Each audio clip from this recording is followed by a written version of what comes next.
निजी क्षेत्रों में दलितों पिछड़ों के लिए आरक्षण, आदिवासियों के लिए हम लोग लागू करवा करेंगे। मेरी बात को आप याद रखें।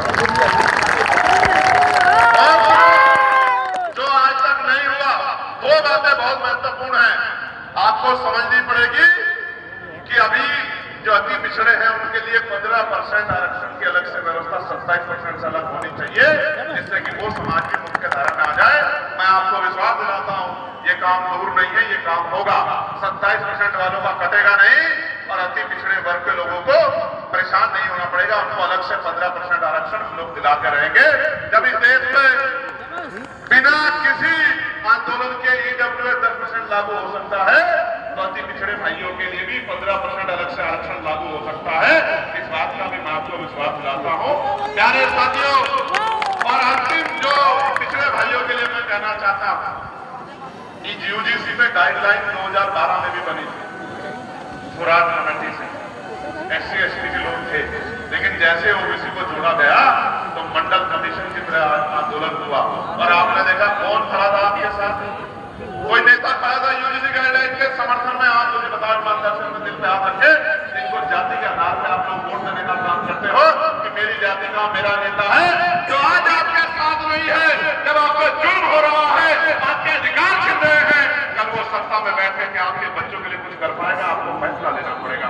मैं आपको कहना चाहता हूं मेरे भाइयों, मेरे परिवार के लोगों, जिस तरह SC ST के लोगों को आरक्षण मिला है, लोकसभा विधानसभाओं में पिछड़े वर्ग के भाइयों को भी आरक्षण मिले, इस बात की भी कसौटी को हम लोग मजबूत करने का काम, और जब हम पे ताकत होगी तो देने का काम, लेकिन अभी इस बात को पुरजोर तरीके से उठाने का काम, लोगों को जागरूक करने का काम हम लोग करेंगे। इस बात का मैं आपको विश्वास दिलाता हूं।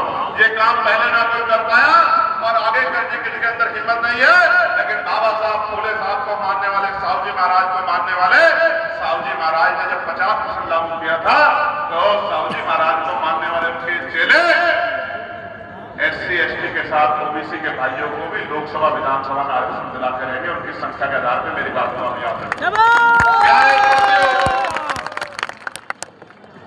अब समय आ गया है कि हमें अपनी लड़ाई को मजबूत करना है, और इतना मजबूत करना है कि किसी भी कीमत पे हमारे लोग जुल्म जाति के शिकार ना हो। कबीरदास जी कहते थे ना, कल करे सो आज कर, आज करो से आज करो से अब कल में मिल आएगी बहुरी कौवे कब।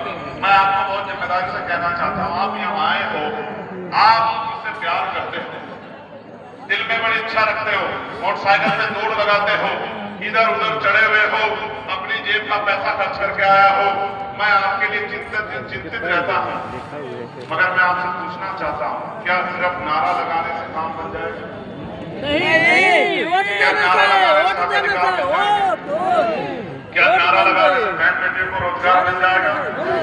क्या नारा लगाने से जुर्म जाति बंद हो जाएगी? नहीं। कैसे बंद होगी? कैसे बंद होगी बताओ? आप ही बताओ कैसे बंद होगी?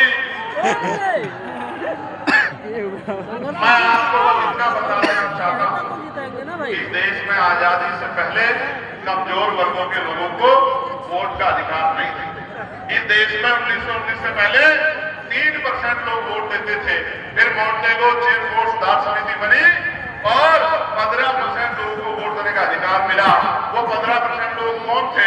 वो जो टैक्स देते थे, वो जो जमींदार थे, वो जो बहुत पढ़े लिखे थे, वो जो उद्योग चलाते थे, वो जिनके परिवार जो है संपन्न थे, उन्हीं लोगों को टैक्स देने का, उन्हीं लोगों को वोट देने का अधिकार था। लेकिन बाबा साहब अम्बेडकर इसके खिलाफ लड़े। 22